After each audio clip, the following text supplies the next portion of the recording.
नमस्कार व्यूअर्स, आप सभी का स्वागत है रेडियो द्वारका में। थैलीसीमिया और बोन मैरो ट्रांसप्लांट को लेकर बहुत सारे लोगों के मन में अनेक सवाल होते हैं।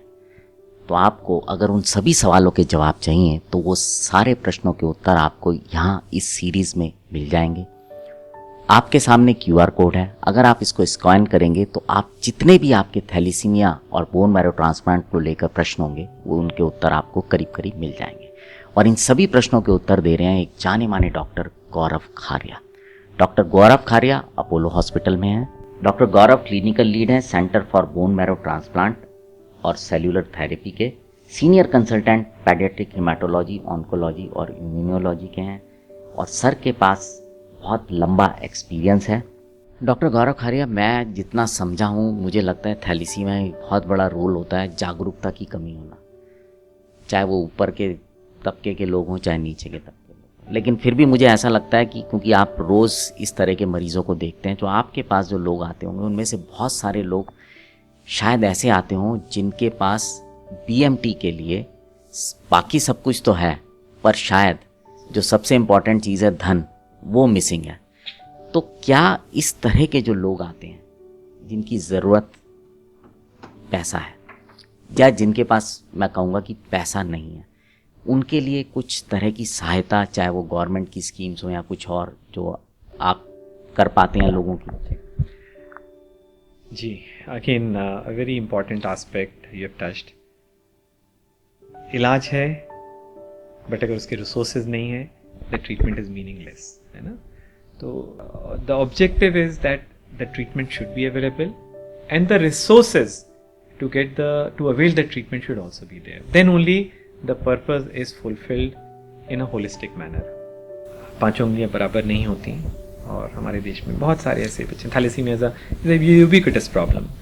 जो फैमिलीज अफोर्डिंग है obviously they have no limitations, donor भी है, रिसोर्सेज भी हैं, we take them up for transplant. But the challenging scenario is our heart goes out where the family is willing for transplant, they have the donor available, but unfortunately resources are not there.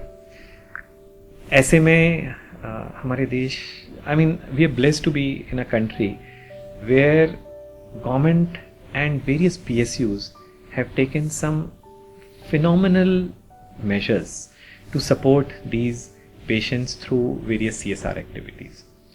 And one such beautiful CSR is a Coal India Limited CSR, Coal Ministry CSR, which is called as Thalassemia Bal Seva Yojana, where it is a CSR of Coal Ministry handed over to Ministry of Health and Family Welfare, subsequently passed on to Thalassemics India as sort of a nodal body, and then to various hospitals across the country. I think around 14 hospitals, 15 hospitals across the country. Now, with this initiative, any child who's less than 12 years of age, कोई भी बच्चा thalassaemia प्रभावित जो 12 साल से कम की उम्र का है और उसका या तो परिवार में फुल मैच डोनर है, भाई या बहन, माता पिता के रूप में, या फिर unrelated full match donor available है, ऐसे बच्चे के इलाज के लिए थैलेसेमिक्स कोल इंडिया द्वारा through ministry of health and family welfare and coal ministry in any of these 14-15 hospitals a fund of 10 lakhs is allocated. Now this is such a beautiful thing. It is not that it is a credit, this money comes upfront, so there is no delay in the treatment. Apart from this 10 lakhs fund, there are various other funds which are available, like PM relief fund, CM relief fund. There are some beautiful initiatives by like various state governments. Chhattisgarh state government hai, they give a fund of anywhere between 10 lakhs to sort of 18 lakhs to kids who are in need for such life-threatening disorders. Same holds true for, I mean, UP government gives around 5 lakhs. So different state governments का भी funding होता है. तो funding is available to a large extent for majority of these kids now.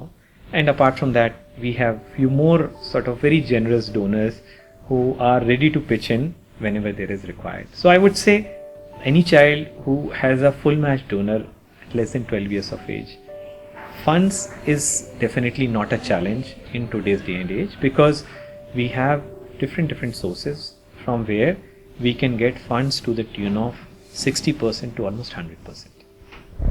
Sir एक चीज़ और आपसे इसमें पूछना चाहूँगा, सरकार से पैसे लेना एक बड़ा आप समझ सकते हैं, तो वो उसको कितना समय लग जाता है इन सब जगह से पैसे अरेंज करने में, या उसके पास कोई 1 पॉइंट सॉल्यूशन होता है?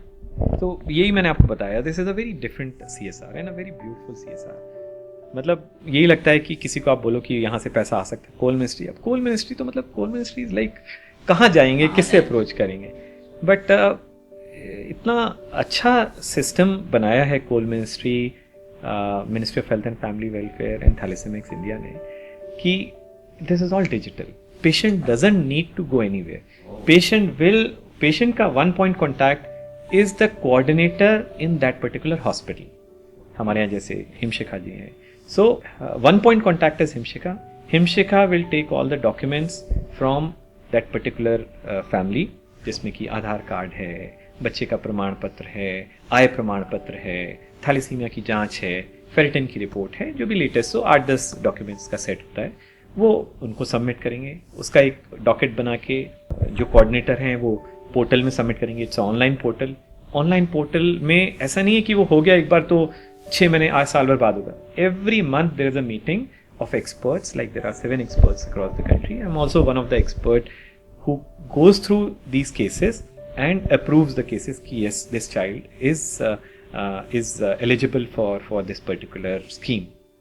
So it's a very beautifully built system where patient or the family doesn't have to knock different doors.